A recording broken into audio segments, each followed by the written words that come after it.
আসসালামু আলাইকুম ওরহমতুল্লাহি ওবরাকাতুহু। কোরবানিদাতার জন্য যেসব কাজ নিষিদ্ধ। সুপ্রিয় বন্ধুরা, চলুন জেনে নেই যে কোরবানি দিবে তার জন্য কি কাজ নিষিদ্ধ। ভিডিওটি খুবই গুরুত্বপূর্ণ। ভিডিওটি না টেনে ভিডিওটিতে একটি লাইক দিয়ে সম্পূর্ণ ভিডিও দেখার অনুরোধ রইল।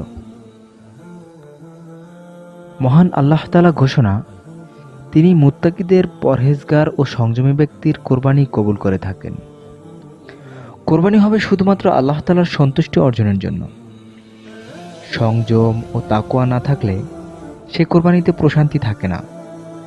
এজন্য কোরবানিদাতার এমন কিছু বিষয় মেনে চলা খুবই জরুরি, যা তার জন্য নিষিদ্ধ। সেই কাজগুলো কি, চলুন জেনে নেই।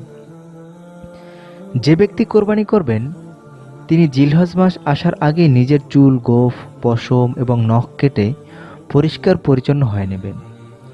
কোরবানিদাতার জন্য জিলহজ মাসে এই কাজগুলো করা নিষিদ্ধ।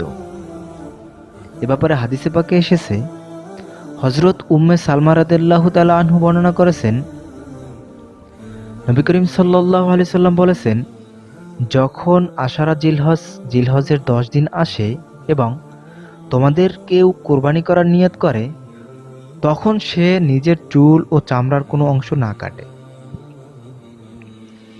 মুসলিম। এ হাদিসের আলোকে জিলহজ মাসের প্রথম 10 দিন চুল, চামড়া বা নখ কাটা নিষেধ। তবে কোনো কোরবানিদাতা যদি এসবের কিছু করে ফেলে, তবে আল্লাহর কাছে ক্ষমা চাইবে, কিন্তু এর জন্য কোনো প্রকার ফিদিয়া দেওয়া জরুরি হবে না। উল্লেখ্য, চুল, গোঁফ, নখ কাটার প্রয়োজন হলে এবছরের 30 জুন মোতাবেক 29 জিলকদ বৃহস্পতিবারের আগেই তা করে নিতে হবে। মহান আল্লাহ তাআলা মুসলিম উম্মার সব কোরবানিদাতাকে হাদিসের উপর আমল করার তৌফিক দান করুন এবং নিষিদ্ধ বিষয়গুলো থেকে বিরত থাকার তৌফিক দান করুন। আমিন। এবার জেনে নেই কোরবানির জন্য কত টাকা থাকতে হবে। পরিবারের খরচ মেটানোর পর যদি জিলহজ মাসের 10, 11 ও 12 তারিখে নির্ধারিত পরিমাণ সোনা বা রূপা থাকে, কিংবা বাজার দর অনুযায়ী সোনা রূপার সমপরিমাণ টাকা থাকে, তবে ওই ব্যক্তির জন্য কোরবানি করা আবশ্যক। তাহলে কোরবানির জন্য সোনা রূপা বা টাকার পরিমাণ কত থাকতে হবে? কোরবানি আল্লাহর নৈকট্য অর্জনের মাধ্যম, আর্থিক ও আত্মিক ইবাদত। এটি মহান আল্লাহর জন্য একনিষ্ঠ নিয়তে নির্ধারিত পরিমাণ সম্পদের মালিকের উপর কোরবানি করা আবশ্যক। হজের মাসের 10, 11 ও 12 তারিখে কোরবানি দিতে হয়। হজ জীবনে একবার ফরজ হলেও কোরবানি প্রতি বছর একবার দিতে হয়। অনেকেই জানে না যে কি পরিমাণ সম্পদ বা টাকা থাকলে কোরবানি দেওয়া আবশ্যক। এ বিষয়ে ইসলামের সুস্পষ্ট দিক নির্দেশনা রয়েছে।